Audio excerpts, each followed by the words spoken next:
এখন তো আর উস্তাদ কোন যেত না, এখন হইলো উস্তাদ হইল মঞ্চের পরে, আর মঞ্চের মধ্যে কোনো উস্তাদ নাই। মঞ্চের মধ্যে হইলো আমার প্রতিপক্ষ, আমি হইলে আর চিনি না, এটাই বেলা। হ্যাঁ,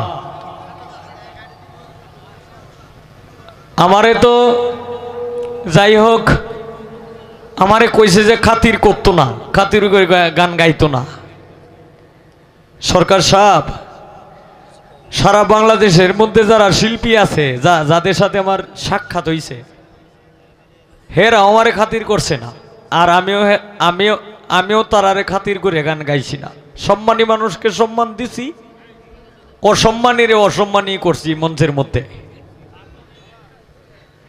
মানে আমার ভালো রেকর্ডও আছে, আমার খারাপ রেকর্ডও আছে। তবে এই তারা যে তোমারে খাতির করছে না, আর আমিও তারারে খাতির করছি না, হয়তো মাইন্যা গান গাইছি, তো আপনারও আমি মাইন্যা গান করব, ঠিক আছে, কিন্তু খাতির আমিও করতাম না। আমি উপস্থাপনার মধ্যে বলছিলাম যে বিসমিল্লাহির রহমানির রহিম, আউযু বিল্লাহি মিনাশ শাইতানির রাজিম। অনেকেই কয় কিন্তু শয়তানুর রাজিম, শব্দটা কিন্তু শয়তানুর রাজিম না, শব্দটা হচ্ছে শাইতানির রাজিম, মানে নির। এটা আপনারা ভালোভাবে একটু পড়ে দেখেন।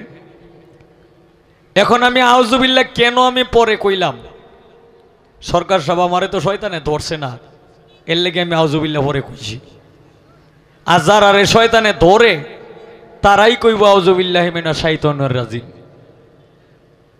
এখন আমি কেন বিসমিল্লাহ আগে বললাম, এটার কারণ হইল আমার দাদা উস্তাদ, আপনার যিনি উস্তাদ বাউল আবেদ আলী সাহেব, ওনার একটা গানে আছে, যে বিসমিল্লাহর হয় না ওজন সারা দুনিয়া দিলে তামাম, বিসমিল্লাহ খুলিয়া মুখের জবান খুলিলাম। এনেকে এই কথা কি কইছে যে আউযু বিল্লাহ খুলিয়া মুখের জবান খুলিলাম? কি গানের মধ্যে কি এটা কইছে যে আউযু বিল্লাহ বলে মুখের জবান খুলিলাম? কি কইছে? যে বিসমিল্লাহর হয় না ওজন সারা দুনিয়া দিলে তামাম, মানে সারা পৃথিবীটা এক পাল্লায় তুললে, আর বিসমিল্লাহ এক পাল্লায় তুললে এই বিসমিল্লাহর পাল্লা ভারী হবে। যে কারণে এটার সম্মান সূচক, সম্মান বিশাল এটার আকার ধারণ করছে। যে কারণে আমি বলছি বিসমিল্লাহির রহমানির রহিম। এই যে কথাটা বলছে যে বিসমিল্লাহর হয় না ওজন সারা দুনিয়া দিলে তামাম, এখন বিসমিল্লাহ তুই কি আমি প্রথম কি শয়তানরে আমি প্রাধান্য দিতাম? এই শালার বাড়ি কই? আমি শয়তানরে আমি প্রাধান্য আমি দিব না। এটা হয়তো অনেকেই কয় আউযু বিল্লাহি মিনাশ শাইতানির রাজিম বিসমিল্লাহির রহমানির রহিম কয়, এটা হলো যার যে ব্যক্তিগত বিষয়। যার মানে এই আউযু বিল্লাহ কয়েকটা জায়গায় বলা যায়। একটা হইল নামাজ পড়ার আগে, আপনি নামাজে বসছেন, নামাজ পড়ার আগে আপনি আউযু বিল্লাহ বলতে পারবেন, কারণ যাতে শয়তানে কুমন্ত্রণা যাতে না দেয়। এরপরে আপনার রাগ উঠছে, আপনি রাগ উঠলে আপনি আউযু বিল্লাহি মিনাশ শাইতানির রাজিম বলতে পারেন, তাহলে শয়তান বিতাড়িত, শয়তান থেকে আপনি দূরে থাকলেন। এরপর একজন আর একজনের সাথে ঝগড়া লাগছে, আপনি এখানে আউযু বিল্লাহ বলতে পারবেন। এরপর খারাপ স্বপ্ন দেখছেন, আর যাতে খারাপ স্বপ্ন যাতে না দেখেন আপনি আউযু বিল্লাহ বলতে পারবেন।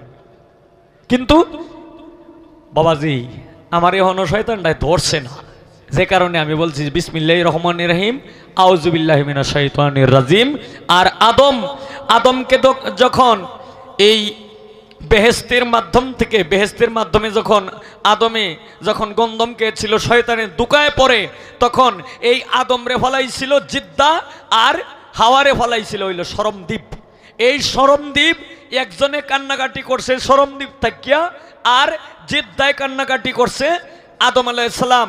এই কান্নাকাটি করার পরে আল্লাহ জিব্রাইলের মাধ্যমে বলছিল যে হে জিব্রাইল, তুমি আদম আমার এই প্রতিনিধি আদমকে বলে আসো এই সূরাটা পাঠ করতো, বিসমি রাব্বি। তখন জিব্রাইল যে সময় এই সূরাটা মানে এই মুখস্থ কইরা যাইতাছে, তখন এই যে শয়তানের সাথে দেখা হইছে। এই শয়তানের সাথে দেখা হইতেই মানে এই আউল বাউল বুঝাইয়া অনেক আলাপ আলোচনা করতে করতে করতে করতে এই যে আল্লাহর তরফ থেকে যে সূরাটা লয়ে গেছিল এই সূরাটা পরে আর মনে নাই, আবার ঘুরিয়া গেছে আল্লাহর কাছে যে রাব্বুল আলামিন আমি তো সূরা ভুলিয়েছি। কয় কি কয়? কয় রাস্তায় কেউর সাথে দেখা হয়েছিল? কয় দেখা হয়েছিল একজন লোকের সাথে। কয় এইটাই এলো শয়তান, বিতাড়িত শয়তান। তো কাজেই এখন আবার যে সময় এই লোকটার সাথে দেখা হইব তখন বলবা আউযুবিল্লাহি মিনাশ শাইতানির রাজিম, তখন শয়তান দূরে থাকবে। তখন আদমকে যায় বলবা যে বিসমিল্লাহির রহমানির রহিম পাঠ করত। এই হইল সারমর্ম। এরপর আরেকটা মঞ্চে আমি শুনছিলাম আমার উস্তাদের সঙ্গেই একটা মঞ্চে শুনছিলাম, এই আমার উস্তাদরে জিগাইছিল, সালাম সরকারকে জিগাইছিল যে আউযুবিল্লাহ নাজিল কবে থেকে, কোন দিন থেকে? তখন আপনি একটা মীমাংসা দিছিলেন যে সূরা নিয়ামল থেকে রাসূল যে সময় নামাজে দাঁড়াইছিল এই সময় আউযুবিল্লাহি মিনাশ শাইতানির রাজিম পাঠ করেছিল। এটা হইল সূরা নিয়ামলে উল্লেখ আছে। এই যে 15 বছর আগে যে কথাটা বলছিলেন মঞ্চে, এই কথাটা আজকে আমার জিগাইছেন, আর আল্লাহর এই কি রহমত আমারও মনে হয়েছে। শেষ করলাম। আর আমি